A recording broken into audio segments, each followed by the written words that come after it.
관한 혼합물의 분리. 플라스틱 구슬과 철 구슬을 분리하려면 어떻게 해야 할까요? 우리 오늘은 플라스틱 구슬과 철 구슬 분리에 대해서 배울 거예요. 이거 하기 전에 지난 시간의 내용을 잠시 복습해 볼게요. 고체 혼합물 분리하는 거 알아보았습니다. 우리 체 크기를 이용해서, 눈의 크기를 이용해서 했죠. 그래서 예시를 한번 생각해 보세요. 언제 생활 속에서 고체 혼합물 그 크기를 이용해서 분리한다고 했나요? 일단 쓰레기.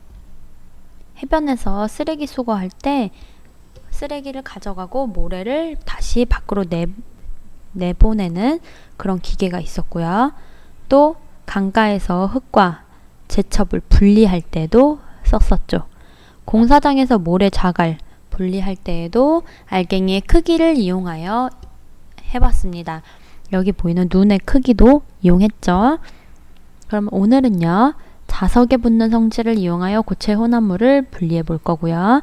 생활 속에서 자석에 붙는 성질을 이용하여 고체 혼합물을 분리하는 예를 찾아서 설명해 보도록 하겠습니다.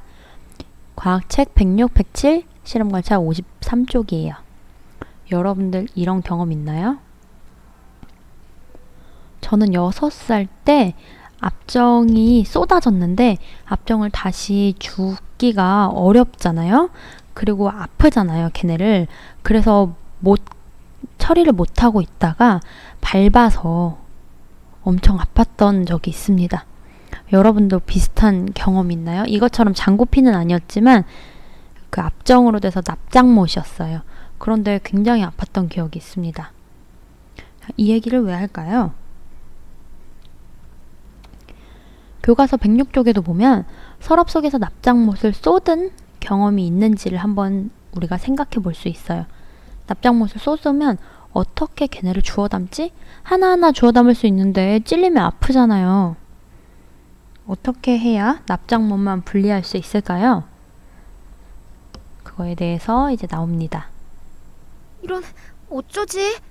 납작못통을 엎어버렸네? 납작못을 어떻게 골라내지? 일일이 손으로 골라내다가 잘못하면 찔려서 위험할 텐데. 우리 지난 시간에는 무엇을 통해서 고체 혼합물을 분리했죠? 눈의 크기가 다른 채를 이용했어요. 근데 눈의 크기가 다른 채를 이용하려면 조건이 하나 필요해요. 그 혼합물의 크기가 달라야 합니다.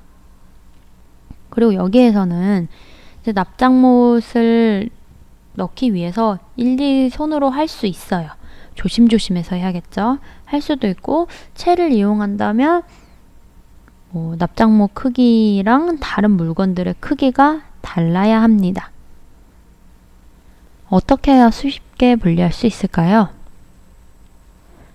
플라스틱 구슬과 철 구슬의 혼합물 분리하기. 플라스틱 구슬과 철 구슬의 혼합물 자석 접시가 있어요. 여기 자석이 준비되어 있네요. 플라스틱 구슬과 철 구슬이 어떤 특징을 가지고 있는지 살펴봅니다. 그 다음에 그 성질을 이용하여 어떻게 분리할지 생각해 보는 거예요. 플라스틱 구슬과 철 구슬의 혼합물을 분리해 볼까요? 플라스틱 구슬과 철 구슬의 특징을 관찰한 뒤 비교해 봅시다. 자신이 생각한 방법으로 혼합물을 분리해 봅시다.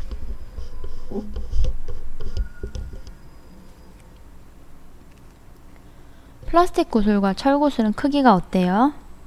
크기가 비슷하죠? 색깔은 어떤가요? 플라스틱 구슬은 노란색, 철 구슬은 회색깔을 띠고 있네요. 크기 비슷하니까 채로 하려면 조금 더 미세하게 얘네 중간의 크기의 눈을 가진 채를 써야겠네요. 또는 어떤 특징이 있나요? 아까 자석이 나왔습니다. 철은 자석이 붙지? 근데 플라스틱 구슬은 자석이 붙지? 네, 이 두 가지 성질을 이용하는 거예요. 철은 플라스틱과 달리 자석에 붙지만 플라스틱은 즉 자석에 붙지 않죠. 이 성질을 이용해서 분리하는 겁니다. 그래서 자석을 사용해요. 이처럼 우리가 어떤 성질을 이용하여 하는데요. 이 납작못은 어떨까요? 자석에 붙을까요? 얘네는 철이니까 자석에 붙어요. 그러면 납작못을 쏟았어요. 자석을 가져가면 그 자석에 얘네가 붙겠죠. 붙어서 얘네를 분리할 수 있습니다. 또 다른 예들을 살펴볼게요. 자석을 사용한 자동 분리기 철캔과 알루미늄 캔 분리하기. 자석을 이용한 자동 분리기로 철캔과 알루미늄 캔을 분리하는 과정을 살펴봅시다.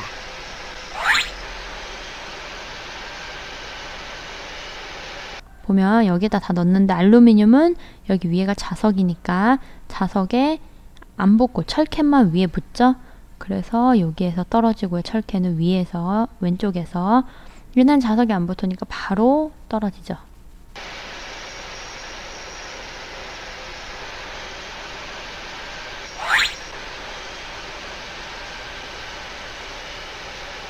이렇게 분리해낼 수 있습니다. 캔은 알루미늄으로 된 것과 철로 된 게 있어요. 캔을 자동 분리기에 넣으며 이동판에 실려 옮겨질 때 자석이 들어있는 위쪽 이동판에 철캔만 달라붙어서 분리돼요. 이와 같이 철은 자석에 붙는 성질을 이용하여 분리할 수 있습니다. 실제 모습을 한번 살펴볼게요. 자석을 이용한 캔 자동 분리기를 살펴볼까요? 캔 자동 분리기 위로 여러 종류의 캔이 지나가고 있습니다. 어떤 캔은 위쪽으로 딸려 올라가 붙고 어떤 캔은 바닥에 그대로 남아 있습니다. 이것은 자석에 붙는 성질과 붙지 않는 성질을 이용하여 혼합물을 분리하는 원리를 응용한 것입니다. 자석의 성질을 띠고 있는 위쪽 판에 철캔이 달라붙어 자석에 붙지 않는 알루미늄 캔과 분리되는 것입니다. 이렇게 실제로 분리해낼 수 있습니다. 우리 혼합물 분리하는 거 봤어요. 그러면 정리해 볼게요. 실험관찰 53쪽. 플라스틱 구슬 모양 둥글죠. 색깔 노랗죠. 크기 철구슬하고 비슷해요. 자석에 붙는 성질 없습니다.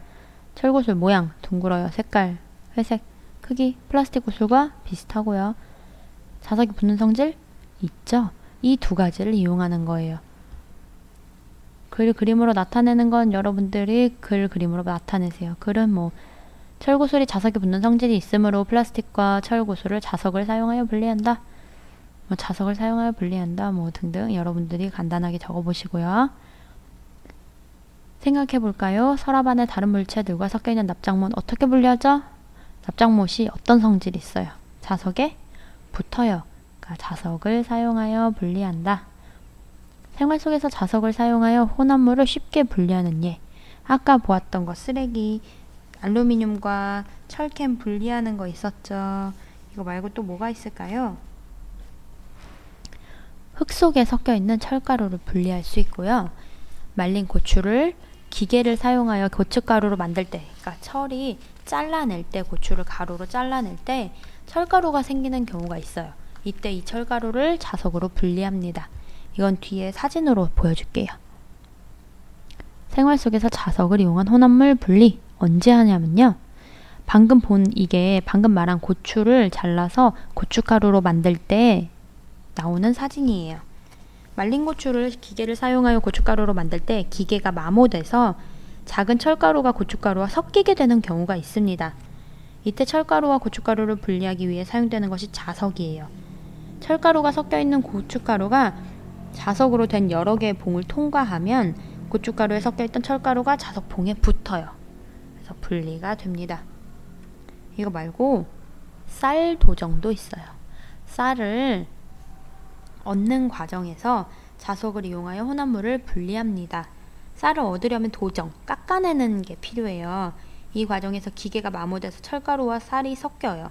도정을 마친 뒤에 마지막 단계에서 자석봉을 통과시키면 자석봉에 철가루가 자연스럽게 붙게 되고 깨끗한 쌀을 얻을 수 있습니다. 이렇게 우리가 혼합물을 분리하는 게 생활 속에서 도움이 됩니다.